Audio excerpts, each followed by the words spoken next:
Iyi ni radio BBC gahuzamiryango ivugira i Londres kuri metero 19 25 31 na 41 no ku mirongo ya FM mu karere k'ibiyaga bigari no kuri internet kuri bbcgahuza.com.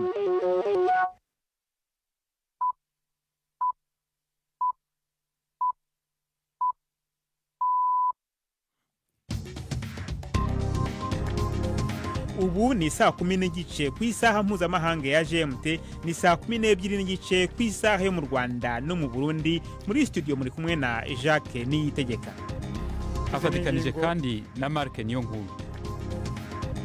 Izi ni ingingo z'ingenzi zigize aya makuru. Perezida w'u Rwanda Paul Kagame yavuze ko igihugu cye gishobora gusubiza Ubwongereza amafaranga bwatanze kuri gahunda yo kohereza mu Rwanda abimukira budashaka niba nta numwe muri bo ubashije koherezayo. Nyuma y'iminsi 6 ishize igihugu cy'u Burundi gifunze imipaka gisangiye n'u Rwanda, ingaruka za mbere zatangiye kwigaragaza cyane cyane ku bakoreraga ubucuruzi ku mipaka. Twanyarukiye ku Kanyaru.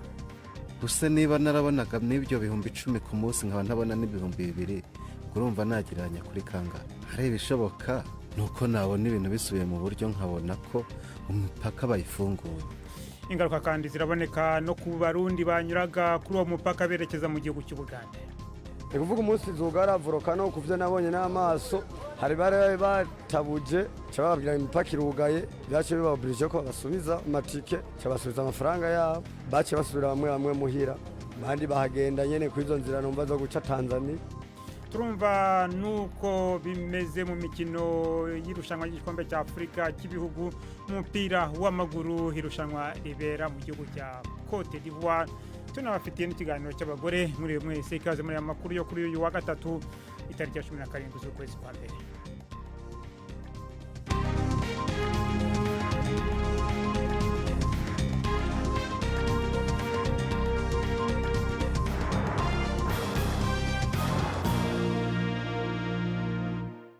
Aya makuru ku buryo burambuye ni mukanya. Florentine Kwizera amaze kutugezaho muri make amakuru y'ingenzi avugwa hirya no hino ku isi. Igihugu ca Iran cemanze yuko cagavye igitero ca misile ni ca drone ku butaka bwa Pakistan. Umushikiranganje w'imigenderanire wa Iran yashimangiye yuko igitero cejo ku munsi wa kabiri cari gitumbereye umugwi wa Jaish al-Adl, akavuga yuko igihugu ca Pakistan atakabi kaco. Ubutegetsi bwa Islamabad bwo bwishuye bushavuye kuri ico gitero, bwaciye buhamagaza uwuserukira i Tehran bunankira uwa Tehran yari mu rugendo mu gihugu ciwe gusubira muri Pakistan. Itangazo ry'ubushikiranganje bw'imigenderanire bwa Pakistan rivuga yuko hari abana babiri bishwe muri ico gitero gise ivogerwa ryeruye ry'ubudahangagwa bw'igihugu cabo.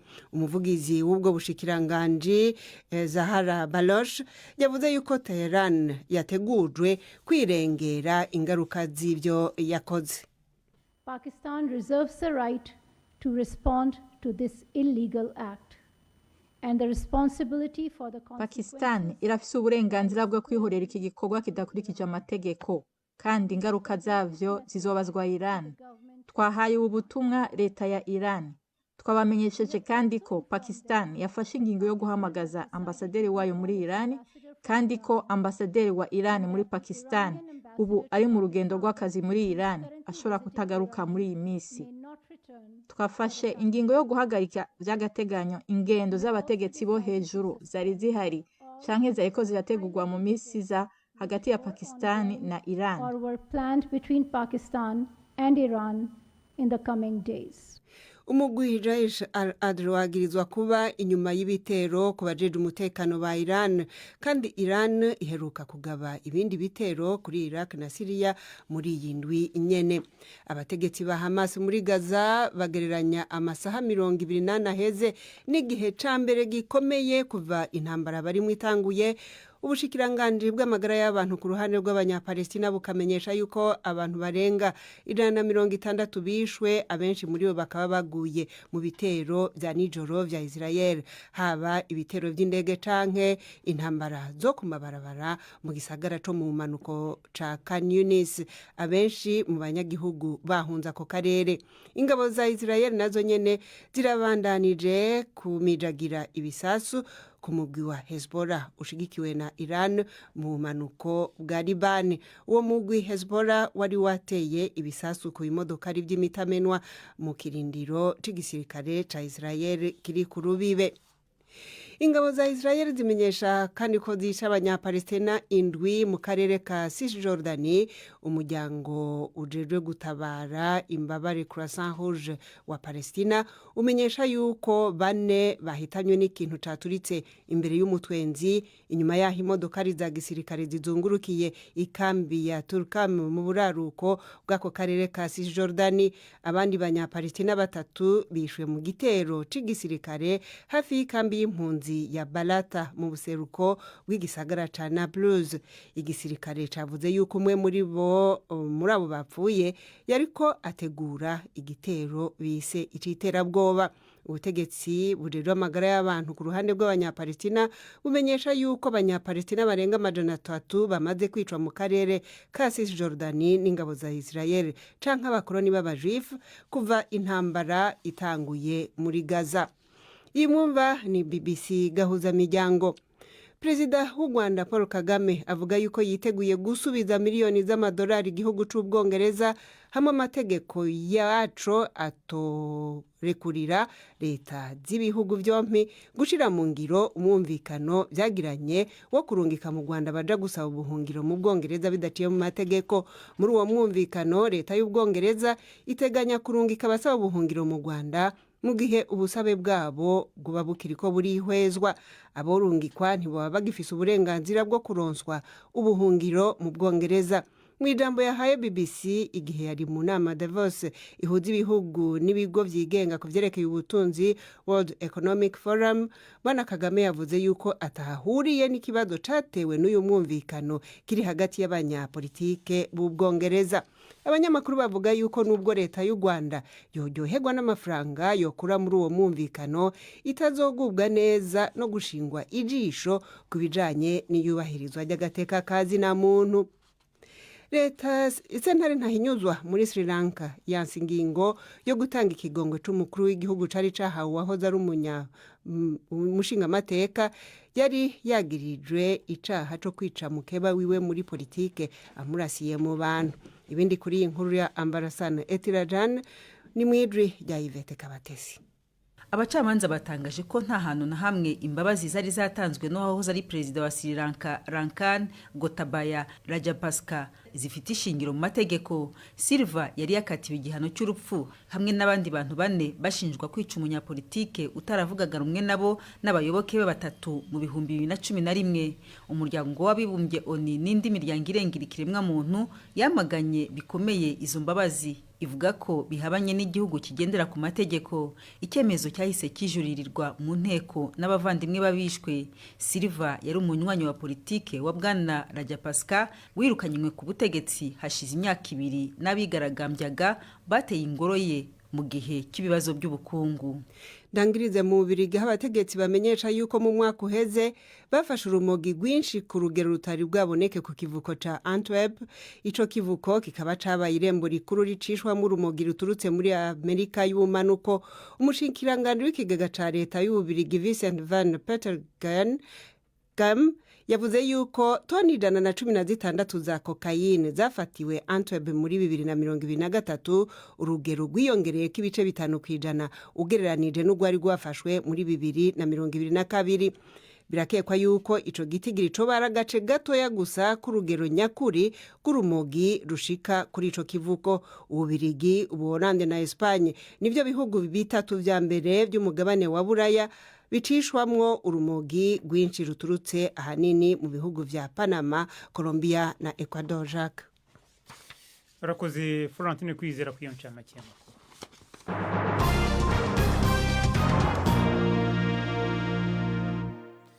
Perezida w'u Rwanda Paul Kagame yavuze ko igihugu cye gishobora gusubiza Ubwongereza amafaranga bwatanze kuri gahunda yo kohereza mu Rwanda bimukira budashaka niba nta numwe muri bo bubashije koherezayo.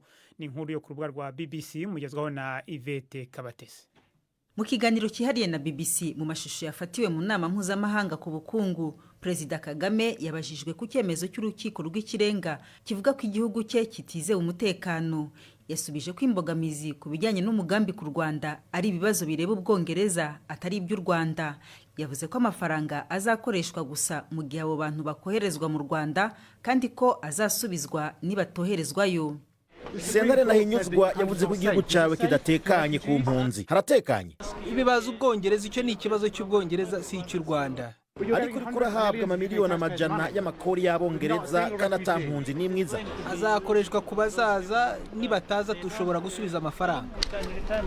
Chancellor Rachel Reeves yakeje icyo cyifuzo cy'u Rwanda cyo gusubiza ayo mafaranga yishyuwe na guverinoma y'Ubwongereza ku bijyanye n'impunzi. Avuga ko azahita yifashishwa mu kwiga dosiye z'abasaba ubuhungiro ndetse no guhashya udutsiko tw'amabandi twatumye haba ibyo byose. Abwira Faisal Islam, umunyamakuru wa BBC mu nama mpuzamahanga ku bukungu, Rachel Reeves yavuze ko guverinoma nshya y'abakozi yo yareka iyo gahunda. Uwo mugambi w'u Rwanda niwo wibanzweho ku bibazo byabajijwe n'umuyobozi utavuga rumwe n'ubutegetsi Keir Starmer. Starmer yavuze kandi ko Sunak atizeraga cyangwa ngo atekereze ko uwo mugambi uzakunda, akibaza impamvu hari uwabimushyigikiramo. Sunak yasubije ko ishaka ry'abakozi ritigeze rigira umugambi wo guhagarika kwambuka kw'amato mato atwara impunzi, agashimangira rero ko politike y'impunzi ya guverinoma ikora neza. Iyi niyo nshuro ya nyuma Minisitiri w'Intebe abonye amahirwe y'ibiganiro no gutora kuri iri tegeko mbere y'uko ryoherezwa mu nteko nkenguzamateka. Sore gato muri iyo nkuru Yvette yasomaga. Rachel Reeves ashinzwe gukurikirana ibibazo by'imari hano mu Bwongereza mu ishyaka rya Labour. Reka noneho dukomereze mu karere nyine k'ibiyaga bigari. Nyuma y'iminsi 6 ishize igihugu cy'u Burundi gifunze imipaka gisangiye n'u Rwanda, ingaruka za mbere zatangiye kwigaragaza cyane ko bakorera ubucuruzi ku mipaka cyangwa bakora ubuyambukiranya. Ku mpaka w'Akanyaru abakoraga ibikorwa bitandukanye by'ubucuruzi bavuga ko bishobora gufungwa burundu kuko ababaganaga hari abakoreshaga uyu mupaka kandi nawo ukaba ufunze.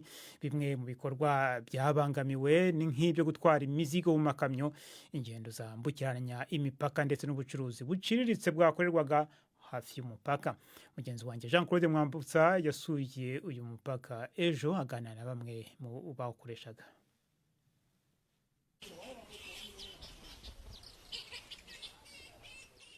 Saa 6 z'amanywa ku mupaka w'Akanyaru, umwe mu y'u Rwanda rusangiye n'u Burundi, nta rusaku rw'imodoka zinyuranamo, ahubwo harumvikana amajwi y'inyoni zisa n'izahawe urugari n'ifungwa ry'uyu mupaka. Muri aya masaha y'amanywa aha ku mupaka hari imodoka ebyiri gusa zitwara abagenzi, zimwe bita taxi voiture. Benezo bamanuye intebe barasinzira kuko nta mugenzi ubasaba kumutwara. Umwe muri bo yambwiye kwirifunga y'umupaka ryamugizeho ingaruka. Rujyana ruza ruhagaze rwose, urabona benshi uko baraye, abandi urabona mu muhanda bamwe babaye nk'abasazi. Nta n'icyo bakorera kuri uyu mupaka kuko hafunze.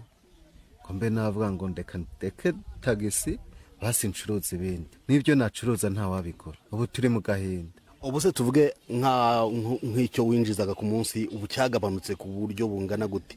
Use niba narabonaga n'ibyo bihumbi 10 ku munsi nkaba ntabona n'ibihumbi 2, ubwo urumva nagereranya kuri kanga. Hari ibishoboka nuko nabona ibintu bisubiye mu buryo, nkabona ko umupaka bayifunguye. Hirya gato abasore b'ibigango biryamiye mu byatsi bigaragara ko babuze akazi. Aba ni abasanzwe batunzwe no gutwaza abagenzi imizigo kuva ku ruhande rumwe rw'umupaka kujya ku rundi. Aba ni bamwe mu batangiye guhungabanywa n'iri fungwa ry'umupaka. Twebwe hahungabanye ikintu kinini hano, akazi kenshi ni hano twagakoraga, ariko ubu ngubu urabona ko nawe urabibona ko nta munari, nta kazi nawe kamwe gahari. Iyo turangije gukora isuku nyine bigeze nka saa 6 turangije isuku ni ukwitahira. Abavunjayi nabo bobo baratashye, nabo ntacyo baba baza gukora hano. Alice we yacuruzaga akabari ndetse akagira n'amacumbi yakira abagenzi, gusa kugeza mu masaha 7 ngo yarataragira umuntu n'umwe yakira. Nyamara ubusanzwe aya masaha baba baniganira kwinjira.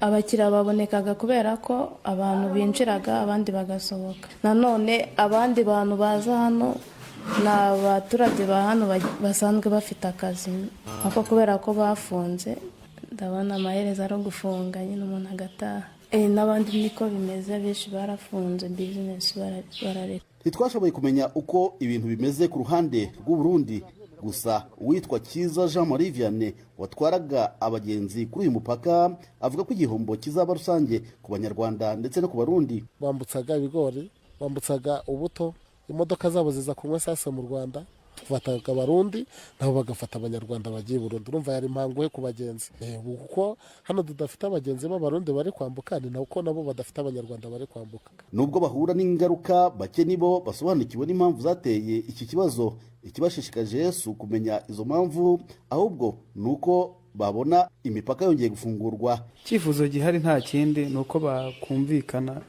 bakadongera bakadufungurira imipaka, tukongera tugashaka ibidutunga, kuko nicyo cyifuzo dufite. Twahahiranaga, tuhafite n'inshuti n'imiryango.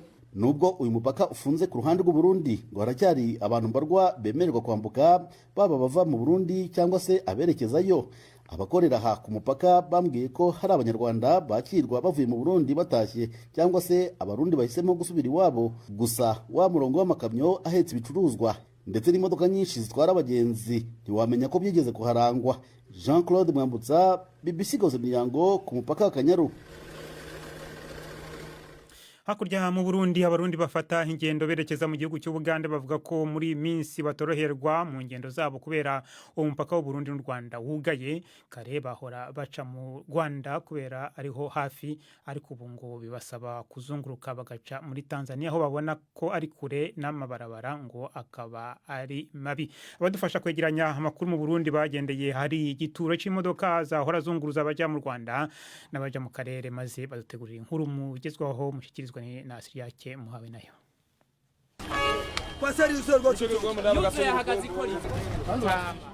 Aha ni ku bituro bitandukanye by'imodoka zikura abantu mu gisagara ca Bujumbura zibajana mu gihugu hagati canke mu bihugu bibanye.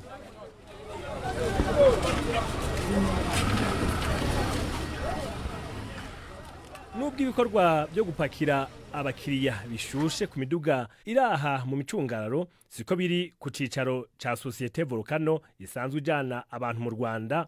Ho harugaye, hariko n'amagufuri, mbere n'ivyapa biranga ico kibanza barabikuyeho.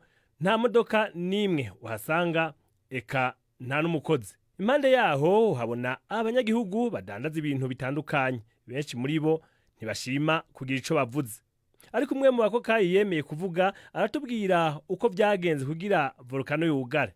Misamene igihe bugara nigihe batangaje uko imipaka yugaye, niho munsi volcano itasubiye gusubira gupakira. Ikuvuga umunsi zugara volcano kuvye nabonye n'amaso, hari bare batabuje cyababwira imipaka irugaye, byace bibaburije ko basubiza amatike, cyabasubiza amafaranga yabo, bace basubira bamwe muhira, bandi bahagenda nyene kwizo nzira numva zo guca Tanzania. Kwigenekerezo rya 11 ukwezi kwa mbere uyu mwaka, leta y'u Burundi yafashe ingingo yo kugara imipaka yose ico gihugu gisangiye n'u Rwanda.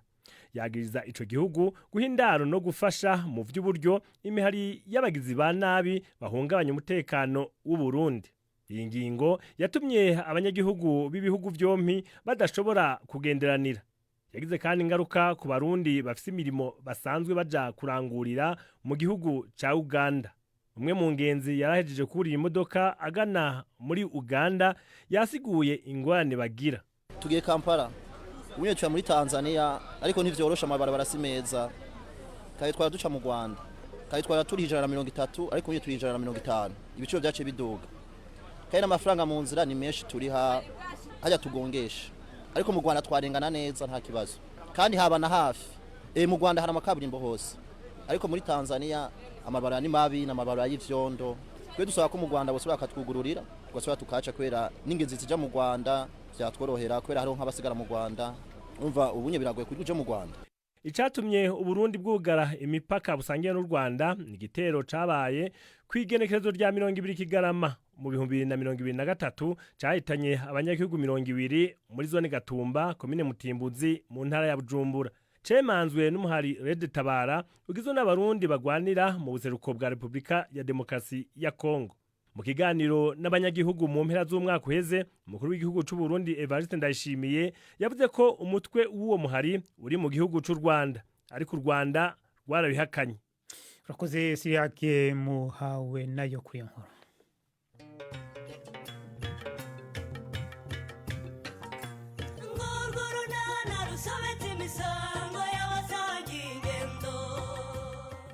mu kiganiro cyo kuri wa kane twabateguriye. None se kutanyereka Stefa, ntabwo ubona ko amasaha yakuze ubu tugiye gutangira kandi mugoroba?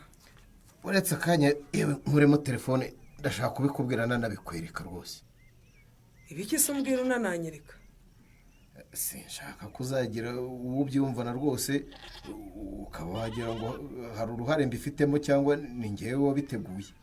Ibiki nyine kutavuga ibyo ari byo? Ni 12:45 kuri BBC.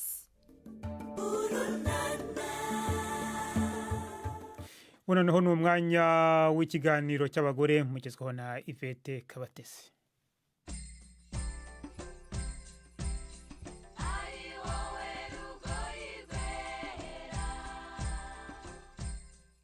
Tufaha Uwihoreye ni umukobwa wihebeye fencing cyangwa gukinisha inkota, umukino utamenyerewe cyane mu Rwanda. Amaze kwitabira amarushanwa mpuzamahanga atandukanye, ubu ndetse akaba ari n'umutoza w'uyu mukino. Aho yitoreza rero n'ikipe ye niho twamusanze.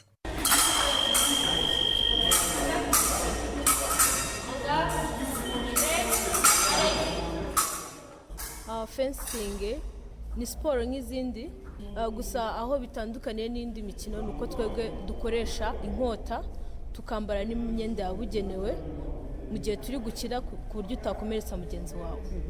Inkota rero ni nyinshi, wowe ukina uwuhe muri iyi yose? Ngewe nyina epe. Iyo ngiye muri competition ziri international ntabwo ndagerageza iyindi nkota uretse epe. Izira nkota zose nzi kuzigisha, nanjye mbishatse nazikina. Gusa epe niyo niyumvamo kurusha izindi zose. Kuri ubu Tufaha niwe munyarwanda wenyine witabiriye amarushanwa mpuzamahanga ya fencing mu Burusiya no mu Misiri. Amaze kandi kwitabira ayo ku rwego rwa Afrika inshuro 2. Federation mpuzamahanga ya fencing iyo ugiye kuri site yawe ukareba, ubu muri Afrika ndi ku mwanya wa 14. Uvuga ngo hagaze neza rero? Hagaze neza cyane kubera ko bizahita bimfasha gushaka qualification ya Olympic, kuko Olympic zaba mu kwa 8 2024. Yego uyu mwaka ntabwo ndamenya nimba nari naba qualified, ariko gusa birashoboka. Uretse gukina rero Tufaha ni n'umutoza w'uyu mukino w'inkota.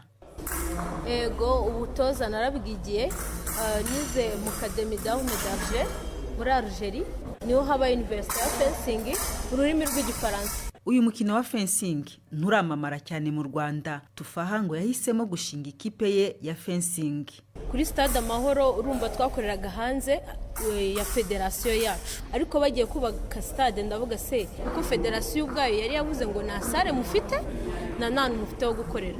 Ngewe nk'umuntu ukunda fencing ngira igitekerezo, ngewe nshobora gukora club yanjye ubwa rubyiruko ari kugira ngo rugende rutatana nkarushyirira hamwe tugakomeza tugakora fencing nihagarare mu Rwanda. Club yatangiye 2019 nibwo igitekerezo nakigize.